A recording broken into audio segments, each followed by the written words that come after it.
Stand by to launch FanStream Sports. 3, 2, 1. Let's start. Hello, sports fans. Welcome to FanStream Sports.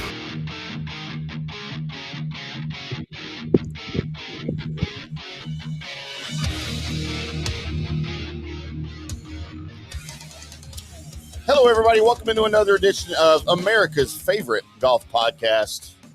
We are from the rough right here on FanStream Sports, live from the Dallas studios. I am IndyCarTim. That guy over there, PGA of America member, Mr. Johnny the Gerbman, Gerbinator, from Fort Worth today.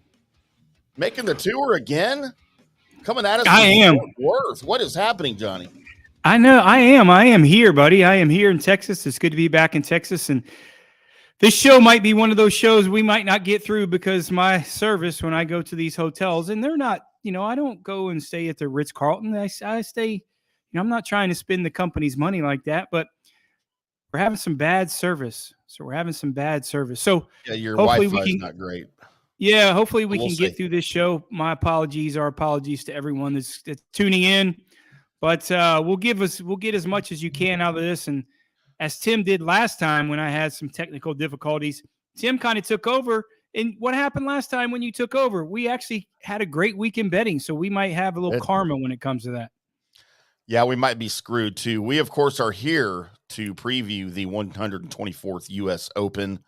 And it's a good field. It's at a great course. It's at Pinehurst. They haven't been there in about 10 years, right? So one of my favorite courses, especially for something like a U.S. Open.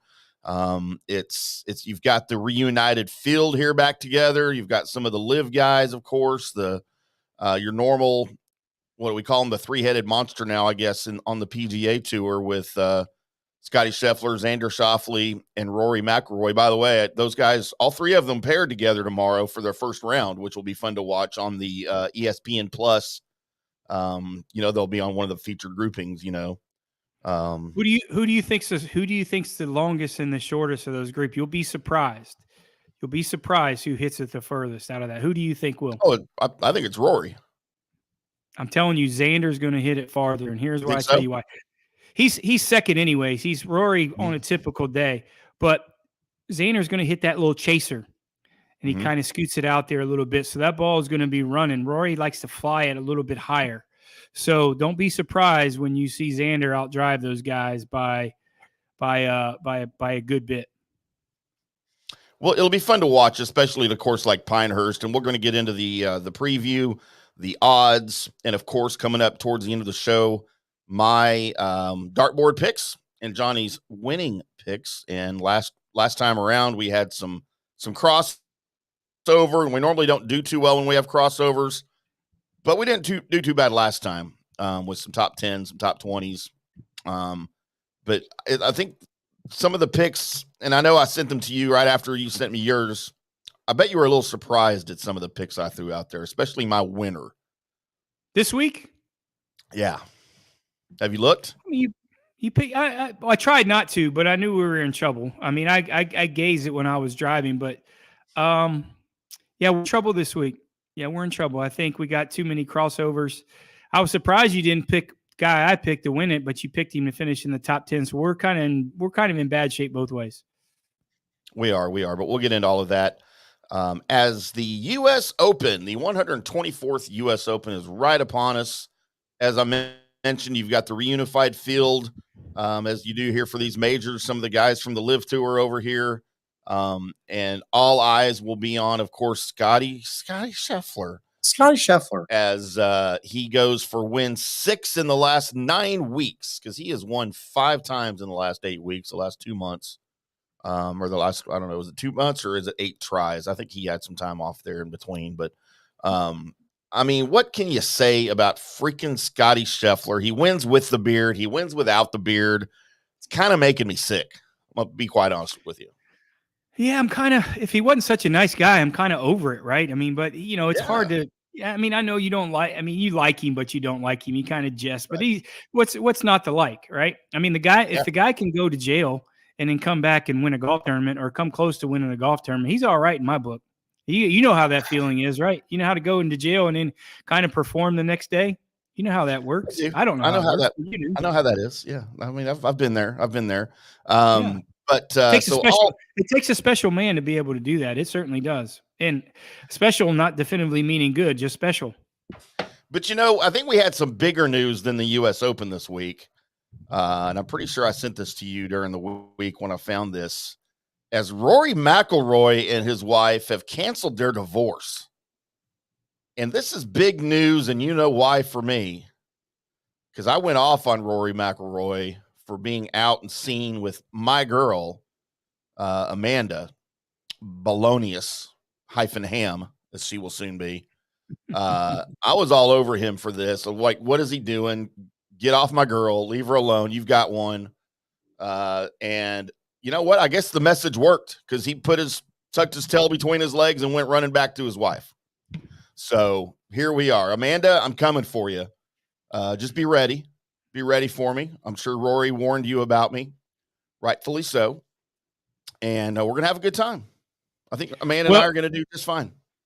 Rory's going to miss the cuts this week, probably. So that's what happens when you reconcile. So no, yeah. Who knows, man, when it comes to that stuff. I hate to be devil's advocate here or wishing he will. Is he doing it just to get all the heat off of him? Is that a statement? Right. I mean, it seems like something strange that, I mean, I'm no Dr. Phil or marriage counselor by any means. I mean, I'm not in that. I'm not qualified for that, but it just seems kind of weird. I mean, he was adamant about that. Does he just want to get all the rumors? Does he just want to do it under the table and make that statement and it's done? So Amanda Balionis-Hamm is not getting all those, death threats or whatever. You know what I'm saying? I mean, he's such in the public eye. Is it something that he just came out to say publicly, or is it really happening? I mean, it didn't go to court. I mean, he didn't tear it up. They just made a statement, right? So I don't know. Listen, like I said, I'm not Judge Judy. I'm not Dr. Phil. I'm not in the courts. I'm not in the marriage counseling at all, but just seemed a little weird timing when it comes to that, so who knows what do you say? I mean, if it makes him happy and it gets the heat off of him and he can kind of concentrate on playing golf and doesn't affect his family, good for good for that. I don't know. It's. Do you want my what I think happened? Here's what I think happened. Amanda met you and dumped him again, and then I think Rory maybe wanted to go sow some wild oats, and the only way he could do that with a clean conscience was file for divorce first. And then he went out and did it. And he's like, you know what? She's not so bad. The one I got's not so bad. Let me you know what? Let's keep going. How often does that How often does that happen? My boy told me one time, and I'm going to try to clean this up. My boy said, don't mess up your for show for some mo. And that's it's straight. If you guys can understand that little accent I just did. Yeah. Basically don't. And bad news will beat you home. My boy, Chris Marbury, always told me those two things. Bad news will beat you home, so don't mess up in the streets.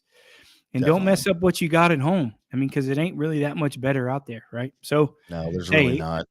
That could go in a lot of different ways. But, like I said, it seemed like it was a little weird timing. But it also just kind of seemed like, hey, is he doing this just to kind of get the heat off of him so he can concentrate on playing some golf? So, yeah, and I think it'll be an interesting storyline to see how it affects his play this week. It's not like he went and got arrested on Thursday morning and then has to play all 4 days. You jokingly predicted he'll miss the cut. I don't know that I'd be surprised if he did, with crap like this going on. I think it'll say something a little bit about him if he does, but yeah, we'll definitely see. But you've got, of course, your favorite, Scottie Scheffler. He's the favorite really for every tournament that he plays, and there's good reason for it. But close behind him, you've got the only other major winner this year, Xander Schauffele, and you got Rory, who hasn't won a major in 10 years, and I'm not sure he's going to win one this year. Certainly not looking like it. But then you've got some guys coming up behind them. You've got your guy, Colin Morikawa. He'll probably have his wife there for you. He's looking for the third leg of his what? I don't have him on my card, but if he's in contention, he's trying to say I need to figure out a way to get to Pinehurst so he'll crumble like he did last year at the Memorial and withdrew because he was scared. Is that what Yeah, he happens? Is was that what we he need was to do? terrified, right? Yeah, I don't I blame him. mean, No. he's a two-time major winner, right? He's looking for the third leg of his career Grand Slam, but you've also got Bryson, who's there. He's playing really well in both the majors this year. Had a T6 of the Masters, finished second of the PGA. Of course, reigning champion, our boy Wyndham Clark. I don't know, is he still your boy? I still pull for Wyndham Clark. He's never been my boy. He just, I just don't like the way he's we talked about this a little bit at the beginning of the year in the spring, how his mannerisms and kind of how he was whining a lot, right? I mean, it's just, He was.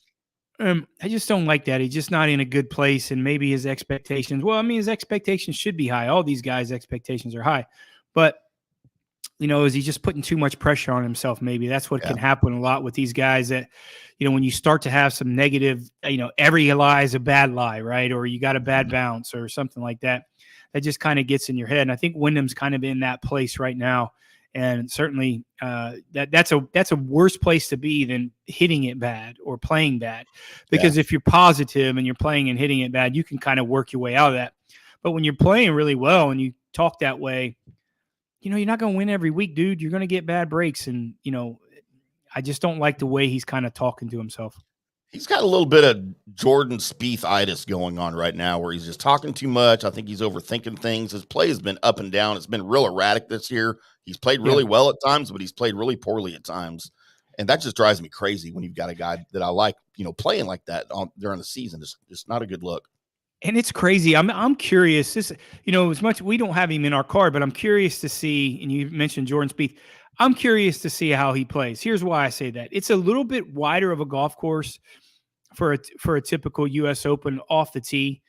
You don't have a lot of rough, but he is one of the most creative people around the greens, right? And having that putter that he has, I'm curious to see how he plays. He's played so poorly, and he's hit more foul balls. I mean, he's hitting it like you, dude. I mean, it's bad. It is bad, bad, bad. So I'm curious to see with how great his short game is, how he's going to play this week. So, yeah, he'll be one of those guys. A lot of eyes will be on him. My buddy Max Homa is going to be there. I don't think good things really for him this week. I wish I did.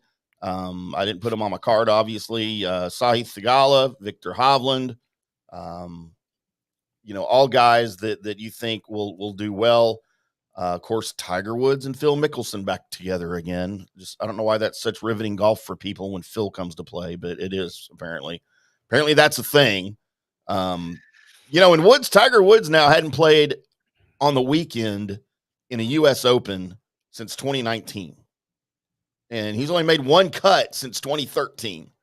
So Tiger needs to show something, I think, or we talk about, it seems like we talk about him every year, right? Is Tiger back? Can he come back? Can he do it? I don't think he'll ever do it again. I think he'll never win again. He's really just playing the majors, so he certainly isn't going to win another major, right? He's going to be stuck where he is. What if he plays? I was convinced a couple years ago that there'd be no way in hell that he would play like any Champions Tour events or senior events, whatever you want. I'm not so sure that anymore. I think he'll play some of those senior tour. He could ride in a buggy, right? That's a big. I mean, if there's only any little discrepancy, what's going on with Tiger is his health, right? And I think he's still competitive. I think he wants to be competitive. I think he can hit it far enough, obviously, and he thinks his mental game is never going to go away. Right. So, if you had Tiger Woods in the field every week and he could take a golf cart, would you think he could win? No. So you're wrong. Wrong. I think on the Champions Tour, yes. But on the regular PGA, even if he's in a cart, I don't think he can win. Well, the biggest thing on the PGA Tour is the reason why these guys get older and can't win is because they can't hit it far enough. Well, he doesn't have that. He hits it. He can still hit it in the top 20 of those guys on the PGA Tour. So that's the length part is the one that really gets the guys as they continue to get older, and he has that. Right. The thing that gets him is his health, and it's not because he's bad back or whatever. It's just he's broken down, and if it's walking in the pressures of that walking. So if he's in a buggy, I mean, I think there's an opportunity there. I mean, it's never going to happen on the regular tour, but on the Champions Tour, he might have that next thing. Hey, maybe if I did have a cart, can I win? I certainly think he'll play in the U.S. Senior Open, right? I think he'd play in for sure. Yeah. Senior PGA, certainly some of those majors. I mean, there's not a senior masters unless they make one up, which that's, whatever they want to do there. But yeah, I think if you ask me, 5 years ago, I'd say there's no way. But now, he's missed so much competitive golf as he got older. Yeah, how was this? Is this competitive spirit? Is it going to keep going? If it does, that might be a place for him. Yeah, and I don't question his competitive spirit. I never will, because I don't think that leaves you. I don't care how old you get and how decrepit your skills become. I just think he's lost his game. He's had, and I know the struggles with his leg after the car wreck and all the surgeries, and then him not really being able to walk very well over 4 days. I just think his back and his swing has lost him. I just don't think he's got the same swing. I don't think he's got the skill set really to be very competitive anymore. I mean, can that change? Sure. But is he going to want to put the work into it to completely remaster his game at 47, 48 years old, whatever he is now, and to go through all of that again just to get a couple more wins on the PGA Tour, or another? I don't know that he wants to do that again. Well, I don't know. That's something on him, but I certainly as a swing aspect, I think his golf swing is actually better than what it has been. Tiger Woods didn't win golf tournaments because he hit it great. He won it because his short game was so good. He swings better now than he did when he was winning in that high. Maybe that little 2-year stretch, 2000, 2001, when he was really working hard with Butch. Maybe that's the stretch is. But now, especially when he was working with Haney, his golf swing is way better now than when he was working with Hank Haney. There's less stress on his back because he's. Right. I don't want to get too much in the more rotary, right? He's not, he doesn't have the spine tilt, and he doesn't have to flip his hands and arms. So on the golf swing side, it's way better than it's been, maybe with the exception of that maybe 2-year window when he was really grinding and working well with Butch. But I don't think his spirit. And you also look on the Champions Tour, those guys are playing 6,900 yard golf courses, dude. And he would be one of the top 2 or 1 or 2, 3 longest guys on the Champions Tour. And his putting is not really ever going to go away. So, like I said, it's curious. He's got a couple years to figure out, and we'll see. I mean, can you imagine what a draw he would be on the Senior Tour? I mean, good Lord, the money he would bring into it. He'd do for the Senior Tour what he did for the PGA Tour in the late 90s. It'd be close. To a lesser extent, yeah. Love Tiger, I love him or hate him. He moved the needle as not just in golf, in sports, probably 2 or 3 guys you could say that really moved the needle like Tiger Woods. But on top of that, if he goes there, he certainly will bring the effort or bring the attraction. And look at the window that some of these guys kind of missed out of last 3 or 4 years of actually seeing Tiger Woods. Will he be able to bring that back? Do we feel cheated that we didn't get to see Tiger Woods for that little stretch? We'll see. But like I said, 5 years ago, I'd say there's no way he'd play in Champions Tour or any of the Champions Senior Majors. I'm not so sure. I think he's going to play a little bit more than we think. I hope so, man. It would be great to watch. Before we take our first break, Johnny, have you heard anything about the course, the weather, what we're expecting for weather or anything at there in North Carolina this week? Yeah, it's going to be hot. That's the only thing I know. That it's not really particularly the most windiest place in the world. It's not coastal. It's a little bit more inland. Yeah. So it'll get a little bit breezy. I don't think we're expecting 15, 20 mile an hour winds. If that's the case, then those guys are in trouble as fast as those greens are. So, I think it's just going to be hot, humid. It's not a tough walk for the most part. So it's not going to be too taxing on their body. Well, good. We'll be looking forward to it again. Here in Dallas, local time, I guess they tee off around 8 o'clock, 7 to 8 o'clock. So I'll be tuned in again to that ESPN Plus. They really need to make us sponsor us or something, because I talk about them way too much about how much fun that whole package is. You do. But it's a lot of fun to watch. I'll be up bright and early. Well, the problem they're not, because they're owned by Disney, and Disney doesn't want anything to do with this. So I think we're going to be out on that one. Think? Yeah, probably sure. So. Yeah, I think its days are probably numbered. Unless you put a little mermaid picture in the background of the studios, we're probably good. They're not going to jump, going to hook us up. Idiots. Yeah, ESPN. Maybe we'll buy ESPN. Let's just buy ESPN. What do you think about that? All right. What was that company that the hair thing that sponsored us for a while? Manscaped. Manscaped. Yeah. We'll get Manscaped to throw some money at us. We'll just go buy ESPN. Yeah, how about that? All right. We're going to take our first break of the show here. We appreciate everybody tuning in. Got lots of viewers on TikTok here for the first time. The show being broadcast live on TikTok. We are on Instagram, over on X, and of course on Facebook and the FanStream Sports YouTube channel. We appreciate everybody that's joining us today. We're here for the next 40 minutes. We're going to go into some of the odds here right after the break, and then we're going to go into our picks towards the end of the show. Johnny's money-winning picks and my dartboard, my world famous dartboard picks, as we'll get into that. We are From the Rough right here on FanStream Sports. We'll be back after this. Hello, sports fans. FanStream Sports. All right, guys, time to talk a little bit about Turf Life. You've seen the hats on our heads. You've been or seen the video of the studio. You've seen that the decals are all over the place. Turf Life. Man, it's the brand that salutes the consumer and industry players everywhere whose lives involve turf. What does that mean? That means if you play or have a business or, maybe you're a sports educator, you're going to be on turf at some point. So you live the turf life. So go ahead and tell everybody you live the turf life by having your Turf Life window decal or, the hat or the keychain or the something. Along that lines, just go to TurfLife.Club.com and become a turf head. That's what it's called when you live the turf life. You're now a turf head. And you can go join the club today, snag that window decal, or snag any other special Turf Life accessories, and go over there to that website, which is TurfLife.Club.com, and get your stuff and show everybody that, man, I'm all about that turf life. And then you just kind of raise your coffee mug at them and go, yeah, turf life, baby. That's what it's about. And then that's the end of the commercial. Ding. That means it's done in microwave talk. Orion Golf Management Solutions. Orion Management Solutions has tailored its service packages just like it tailors its approach to customers. Some owners need more supervision, while others need periodic assessment of their short-term and long-term strategies and programs. Orion can be called in to develop a business plan with the existing staff, or we can assist with the daily management of a facility or event. Either way, we make sure the client is satisfied and understands the direction the facility needs to go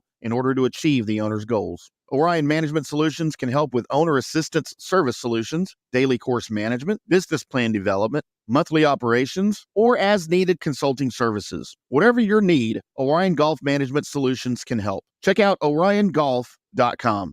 Introducing Star Power Smart Home Solutions, where cutting-edge technology meets effortless living. Control your entire home with just a tap on your smartphone. Adjust the lights, set the temperature, ensure your home is totally secure, all from the palm of your hand. Experience the ultimate solution in comfort and security for your family.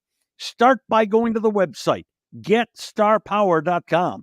That's GetStarPower.com. Hi, golfers. IndyCarTim here. I want to talk to you a little bit about Golf Central Magazine. It's not just a golf magazine. It's the magazine for everything: turf, travel, philanthropy, and lifestyle. Head over to golfcentralmag.com and check out the latest issue. Some of the regular features in Golf Central Magazine: the Golf Bachelorette of the Month, the Golf Bachelor of the Month, the Golf Cart Girl of the Month, Golf History, Grip It, and Sip It. So head over to golfcentralmag.com. It's free. It's the magazine for everything: turf, travel, philanthropy, and lifestyle. Golf Central Magazine at golfcentralmag.com. We'll see you there. Hey, listeners, make sure you check out the brand new FanStream Sports in-studio text line. You can reach us during any of our live shows or 24/7 at 214-937-0569. That's 214-937-0569.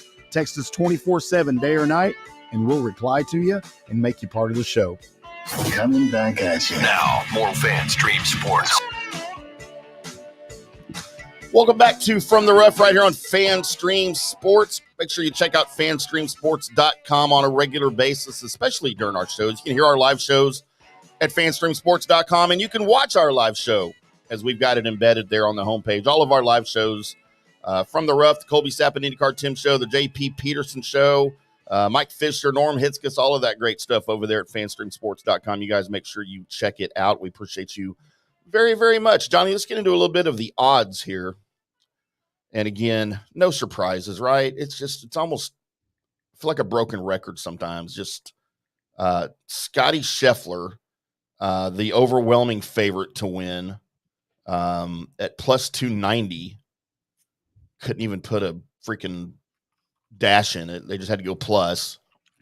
Xander Schauffele 10-1, Rory McIlroy 12-1. And again, as you tout so much with your betting picks and with your strategies and stuff, yeah, one of these guys probably will win, and you'll win the bet, but you can't make any money on these odds, right? That's right. I mean, we got to look down the board, and we talked about this a little bit, kind of all day on the shows that we go in. He might win, right? But you just can't make any money. So you got to look down the board and see some value. I mean, this is betting. It's just not pride. We do this to make money, and we study. And it's sometimes you gotta really see value down the board, and there's not really any value to if you're not betting anything or you're not putting up your own money. Sure, pick Scotty Scheffler every week. If your pride means that much, and you really want to go out on a limb, let's go out on a limb and pick Scotty Scheffler. Yeah. But it doesn't work that way when you talk about handicapping the event. No, and you've got some guys here with really good chances to win that you can make that have got some value on their odds here. As we go down the list, Colin Morikawa 14-1, not tremendous value there, but you start getting into Victor Hovland at 18-1, Brooks Koepka 20-1, our boy Oberg at 22-1. Then you're getting into the spots, the opportunities for some real money with Cam Smith at 30-1, Tommy Fleetwood 35-1, Hideki Matsuyama and Max Homa 40-1. Then you start getting into the guys. There's a reason why they're down this far on the list, because they probably aren't going to win. But there's some exceptions here, as we'll get into those a little bit with our Wyndham Clark last year was 60-1. Mm-hmm. Wyndham Clark was 60-1 last year to win the U.S. Open. He was, and lots of people made a lot of money on that. So when you're looking at these, and again, we're not really getting into the picks, but when you're looking at stuff like this, kind of explain to the folks so they understand your process and all of the things that you take into account when you're looking at the course, the grass, the weather, the guys' games. What are some of the things that you're looking at? Well, certainly the transition. I mean, it might sound like a simple thing, but grass is a big thing.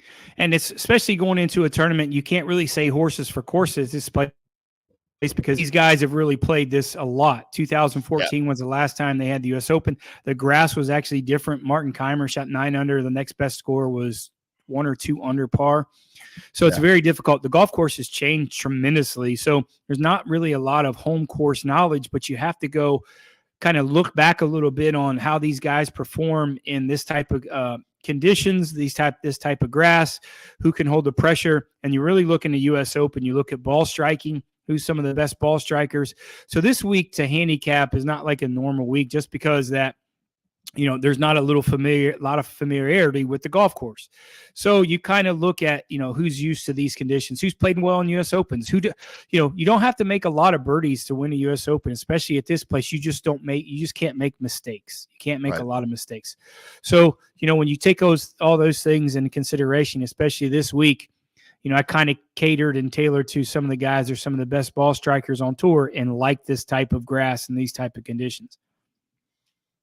Yeah, so it's a tremendous process that Johnny's developed here over his years of handicapping golf and all sports. And he's not one of these guys that just talks on the radio or on TV to tell you, who to pick. Johnny actually makes these picks. He plays his system. He tells you about it. He updates you.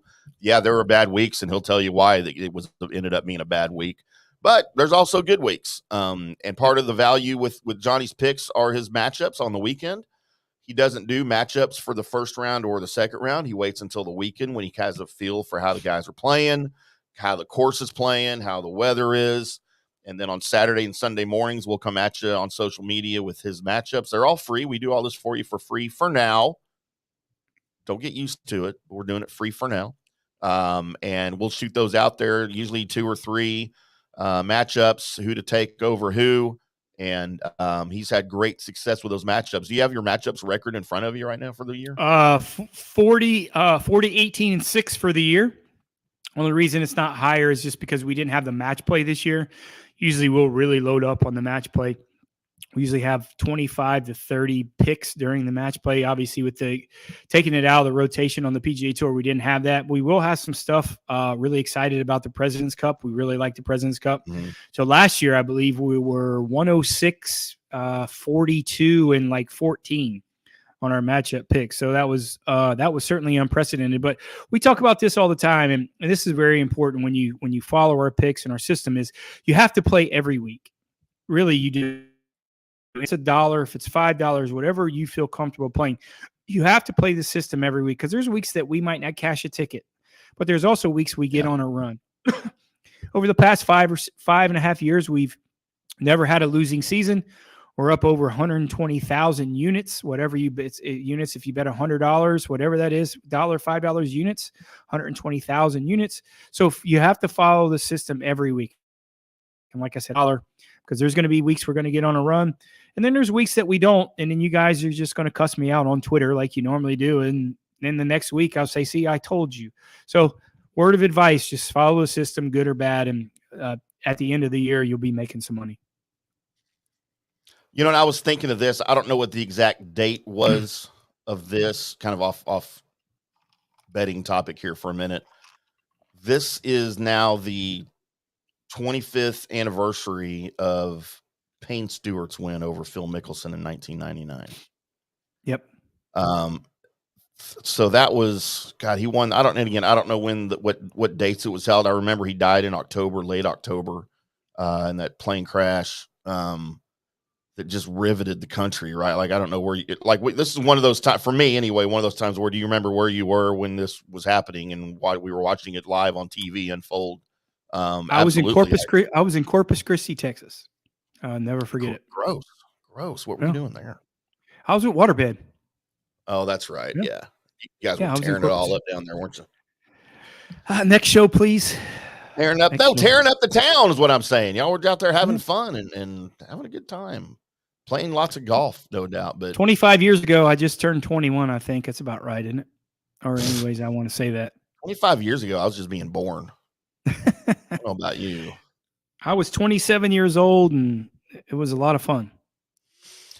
Yeah, it was that whole situation. We don't really talk about it too much because it happened so long ago now. But it was, man, it hit home for especially people here in Dallas. You know, since he was a Dallas guy, went to SMU, and right. I mean, literally just a few months after winning the U.S. Open and having that memorable celebration with Phil and that little their private conversation there on the green, and it's just a memorable one of those times of, you know, for golf that you can just look back and say, good Lord, I was able to witness that. You know, it was really, really cool. Payne Stewart, my favorite golfer of all time, and it's not close. I think I've told you before, when I played on the golf team in high school, I would wear the knickers, the socks, the hat.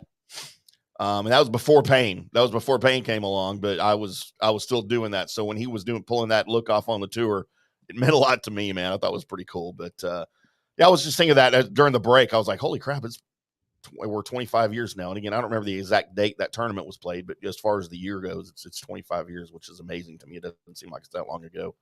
But so yeah, everybody think the good thought for Payne Stewart. We lost him 25 years ago. Too soon for sure. October. Oh my gosh. Can you imagine the career that guy would have had? I think about that all the time. But and I'm sure they'll be talking about it on the broadcast. No question. Yep. They'll be bringing that up. We'll get to see some footage of it on the broadcast. As much as I hate hearing Phil Mickelson open his mouth, you know, I'm sure he'll be asked about it quite a bit too. So right. maybe even in the pressers, he already has been. I haven't watched any of those, so. Did you see they moved the statue up to get people to do some more photo opportunities for that? You know, I don't know if people know there's 9, I believe there's 9 or 10 golf courses, 12 golf courses right there at Pinehurst, but they moved the World Golf Hall of Fame there from St. Augustine. And it's more of it's such a big tourist attraction now. People can go there, whether they play golf or they stay at the lodges or whatever. They made it a whole, you know, it's a village. It's the village, right? It's just not the golf courses, and it's a bit like Pebble Beach, right? The village of Pebble. It's just a destination place. People stay there.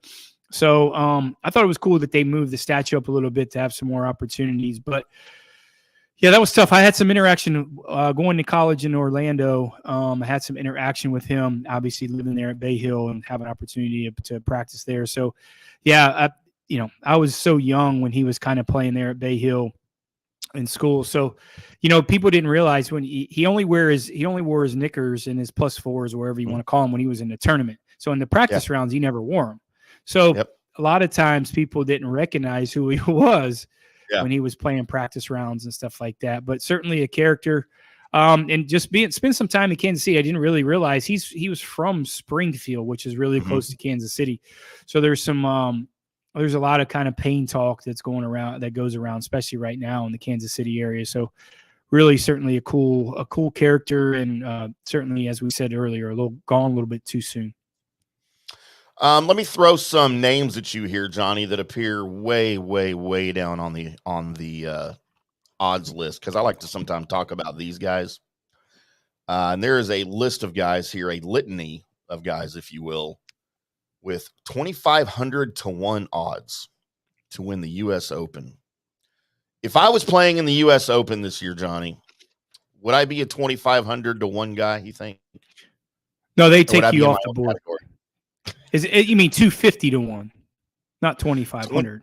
2,500 to 1.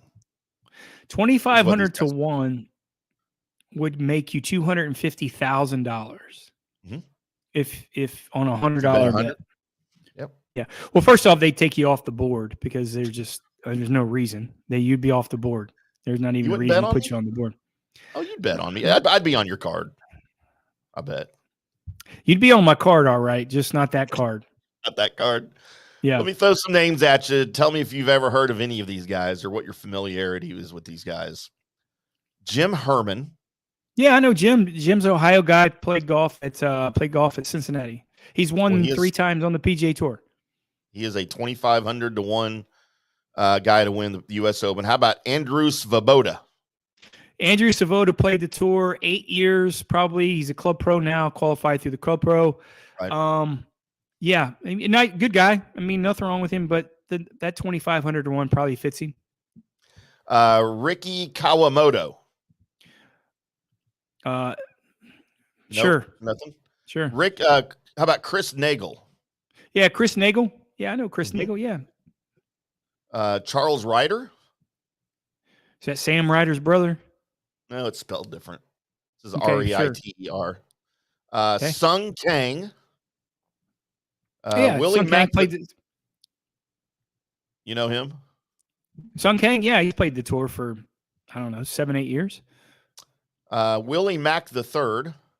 Yeah, qualifier. He's got some sponsor exemptions. He played in LA a few times. Good player, kind of rising guy, kind of, probably one of the best minority players that's coming up. He gets a lot of starts, well deserving for Willie Mack. He's a really good player. Plays a lot on that AP tour, APG tour. So really good player. You probably see a little bit more. He qualified for the Korn Ferry this year or last year. So I think he's playing Korn Ferry this year. So yeah, it's certainly well deserving of being in the field. I mean, the number 2,501 probably fits. How about let's see, Michael McGowan? Nothing on him. How about Chris Petefish or Pettifish? It's an unfortunate name. Ashton McCulloch? Nope. Brian Kim? Colin Prater? Nope. Gunnar Broyne? Nope. Hiroshi Tai? No. John Chin? Is that Jeff Chin's brother? Probably. Okay. Omar Morales? No. And our last guy at 2,500 to 1, John, Parker Bell. Is that Alexander Graham Bell's grandson? Probably be his great grandson at this point, right? Okay. So anyway, there's your guys at the bottom of our list, but they need some love too. They need some love. Sure. Hey, listen, they're in the U.S. Open. Obviously, they have some skills and have some game. And like I said, you look at those guys down there. How do they consider a successful week? Do they make the cut? Sure. I mean, I think that's a success for those guys. Right. Do I think they have an opportunity to contend? Probably not. Not because they're not good players. It's just there's a lot of variables to that. So I think if they go into this week and say, "Hey, listen, if I make the cut, it's a hugely successful week." But listen, there's always those good stories. There's always a story out there in the U.S. Open, especially like the first 1 or 2 rounds. I mean, I can remember when Bo Hostler led the U.S. Open after the first round as a 17-year-old high school kid. So you're going to hear some of these stories, and that's a little bit of the great part of the U.S. Open. You hear some stories that you normally don't hear of. And, again, that's one of the great storylines of getting in the U.S. Open. It's interesting as I scroll up the list here, the first names that I recognize, and again, I don't know these guys like you do, but they're both 1,500 to 1 odds, and they're college teammates at Ohio State. Yeah. Neil Shipley. Yep. And Maxwell Moldovan. Yeah. So Max played last week as a marker at the Memorial. He's, I don't know if he turned pro or not. I don't know if I don't think Shipley turned pro. I'm not really sure how this works because they've changed it. I think Shipley did turn pro. I think you're allowed to turn pro. So he got in as the U.S. amateur runner-up last year, and he also played in the Masters and made the cut and played the last round with Tiger Woods. So you look at these two guys. I'm not really sure. I think they both turned pro. I want to say they did, but I think with his Neil Shipley's exemption as finished, he can turn pro and make this his kind of pro debut. And I think Max Moldovan, I actually know his dad, Max Moldovan's dad, John. He was a really good player from Ohio. He's a teaching pro up there, really good guy. I've played a lot of golf with John, a long time ago. He's a really good player. So he's trained his son, Maxwell, extremely well. So good for those guys. I think Max got in as an alternate, which is good. And Shipley got in, I think, by his way of finishing runner-up in the USAM. Your boy Francesco Molinari shows up at 1,000 to 1. And then I see the Aggie Sam Bennett at 1,000. How'd he get in? Did he must have got in through the qualifying. Must have, yeah. Brandon Wu at 1,000 to 1. I'm just seeing names here that Peter Malnati, 750 to 1. How you like that? I don't. Justin Lower, you like Ohio him? Guy? Yeah, no, not at all. You like him? How about Matt Kuchar at 600 to 1? How did he get in? Did he qualify? He has to have, right? He's not getting in by the world rankings, certainly. No. He had to qualify. I'm surprised he could walk 36 holes. Well, he hadn't done it yet. In the qualifier. There is your stroll through the odds for the 124th U.S. Open. We're going to take our final break of the day, come back on the other side, and get into the meat of the show, everyone's favorite segment. It'll be Johnny's winning picks and my dartboard picks. We are from the rough right here on FanStream Sports. We'll be back after this. Hello, sports fans. FanStream Sports. Introducing Star Power Smart Home Solutions, where cutting-edge technology meets effortless living. Control your entire home with just a tap on your smartphone. Adjust the lights, set the perfect temperature, and ensure your home is secure, all from the palm of your hand. Star Power has the experts that will transform your house into a secure, smart home. Experience the ultimate solution in comfort and security for your family. Get started at GetStarPower.com. Star Power, where innovation meets home. Hi, golfers. IndyCarTim here. I want to talk to you a little bit about Golf Central Magazine. It's not just a golf magazine. It's the magazine for everything: turf, travel, philanthropy, and lifestyle. Head over to golfcentralmag.com and check out the latest issue. Some of the regular features in Golf Central Magazine: the Golf Bachelorette of the Month, the Golf Bachelor of the Month, the Golf Cart Girl of the Month, Golf History, Grip It and Sip It. So head over to golfcentralmag.com. It's free. It's the magazine for everything: turf, travel, philanthropy, and lifestyle. Golf Central Magazine at golfcentralmag.com. We'll see you there. Hello, folks. Let's talk a little bit about Turf Life. What is Turf Life? It's pretty much, if your life involves turf in any way, shape, or form, you live the Turf Life. Go ahead and brand yourself with the Turf Life. Maybe a back window decal, maybe a hat. You know where you can get those kinds of things to showcase that your life revolves around sports and or anything that involves sports. If it's a sports business or sports education or just your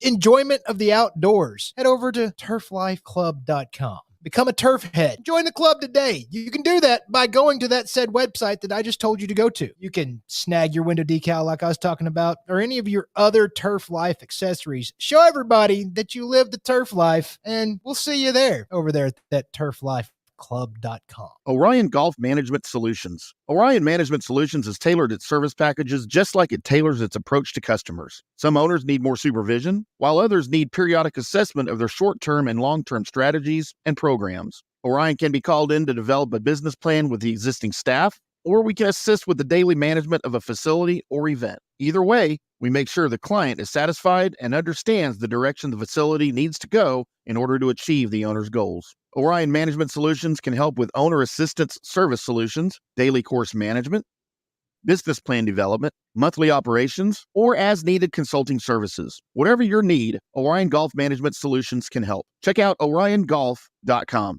Hey listeners, make sure you check out the brand new FanStream Sports in-studio text line. You can reach us during any of our live shows or 24/7 at 214-937-0569. That's 214-937-0569. Text us 24/7 day or night, and we'll reply to you and make you part of the show. Coming back at you. Now, more FanStream Sports.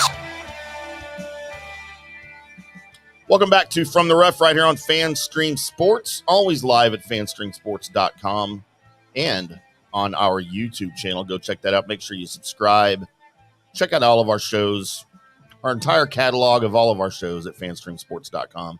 We appreciate everybody tuning in today very, very much, especially those of you on TikTok right now. Johnny, we've got quite a following on TikTok today, which is good. Yeah, always fun good. to try out new things, right? Absolutely. Absolutely. Live over on Instagram, live on Facebook, and live on the X, formerly Twitter, whatever you choose to call that. Johnny, before we get into our picks, I've got a prediction for the 124th U.S. Open. I don't know how outlandish it is for everyone. You're going to watch. Yes, I predict I will watch the U.S. Open. That's about right. Here's my prediction, though. You tell me how outlandish this sounds and how ridiculous you think it is, as you often do. Tiger Woods versus Phil Mickelson. Give me Tiger to make the cut and Phil to not make the cut. You know, you could get that bet. Who would perform sure. better? Yeah, you could get that bet. Actually, there's a lot of play on that. Sure. I don't know. I don't think Pinehurst lines up very well for Phil, though. I just don't think this course lines up well for him. Well, I mean, he finished second. I don't know. Pretty good. No. I don't see it. I think he's going to cave. All right. We're all crossing our fingers anyway that he's going to, but yeah, there's my prediction for you. Okay, cool. So we'll see what happens. We'll see how amazing my prediction was. So you think neither make the cut, one make the cut, or they both make the cut? No, Tiger makes the cut, Phil misses the cut. That's my prediction. You can get that bet for sure. Well, we should go look that up at one of our fine betting establishments. Johnny, let's look at Tim's dartboard picks, as you can walk us through them and tell me why they're bad or why they're good. They're bad. They're bad. They're always bad. I don't right? have to. As we get Johnny's music going here, as we have to. Oh, no, it's the wrong one. How about this one? Johnny, here are my dartboard picks for the 124th U.S. Open, brought to you by the Colby Sapp and IndyCarTim Show right here on FanStream Sports. I pick a winner, a top 10, and a top 20 each week. Johnny, my top 20, give me Will Zalatoris. I think he's going to have a bounce back week at Pinehurst. And I'm not seeing him on a lot of people's boards, so I was a little worried about the pick, but I figured top 20, that's pretty safe for him, or no? What do you think? I mean, I don't know. He's the unknown, right? How do you know? I mean, I'm still not sold on his putting's better than it was last year. Yeah. I just don't know. I mean, he's a wild card. I mean, it's not bad to take him at plus 260. I just don't think there's enough value there at plus 260. If he was maybe 460 or 560, maybe I'd take that. Maybe I'd take that bet. But even at plus 260, I think you're betting his name as opposed to how well he's played. You know, I think certainly Will Zalatoris will come back. I do. I think he's good for the game. I like how he kind of I just don't like him. He wasn't even on my radar just for a lot of reasons, a lot of the unknown. Well, he's not playing well, so. My top 10, give me Ludwig Oberg at plus 225. I almost feel like that's a lock, him in the top 10. I hate you. Oops. And Johnny, my winner, don't ever say I only pick favorites or favorites. Favorites or favorites. Is it favorite John Favre or favorites or what is it? Favreau.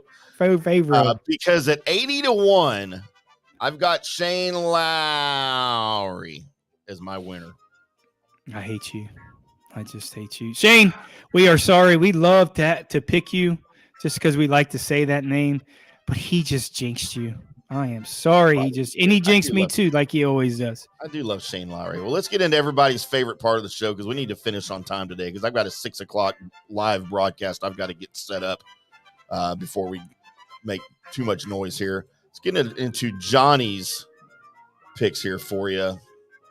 And his are the ones that matter, brought to you by Orion Golf, pioneers of golf facilities management. Check them out at oriongolf.com. Johnny, tell us about your winners. Despite what Tim's picks are, please disregard those. I love my picks this week. Ludwig Oberg, Aberg, Seberg, Dberg, whatever you want to call him, at 22-1. I don't know where you got your number. Well, you got him to finish in the top 10, but I got him at 22-1. You could shop that number around. That's what we do. We can use a lot of different betting sites. So shop that number. I didn't really like him at the beginning of the week. When I started looking at his game, he fits this mold of a U.S. Open. Doesn't make a lot of mistakes. And my only deal with him was like doesn't have a lot of experience on this golf course, but no one does. And his first major playing in the U.S. in the Masters a couple of weeks ago certainly proved to me that this guy gains travel. So I really love him at 22-1. You got Shane Lowry at what, 60-1? Is that what you said? I had him at 80-1. 80-1. I think if you got him at 81, good for you, because I got him at 55-1. But split the middle. It's not going to really matter. So we can cross you. Can I get a redo on that one? On Shane Lowry. Mike Lowry. You cannot. Sorry. Okay. Well, maybe the 55-1 instead of 80-1 doesn't put a lot of pressure on Mike Lowry. Right. I love him here. I like his form a little bit. I didn't like the way he played the weekend at the Memorial, but I like his creativity around the greens. That's one of the reasons I like him. Like I said, I don't think it's going to blow, but blow wind-wise. I just really like the way he's kind of shapes it. He fits the mold of a U.S. Open champion, just like the British Open champion. If there's a kind of a golf course that fits that British Open, maybe this is it. So 55-1, I like it. We have 2 ham sandwich picks this week. We just put him, so it's maybe a double ham sandwich pick this week.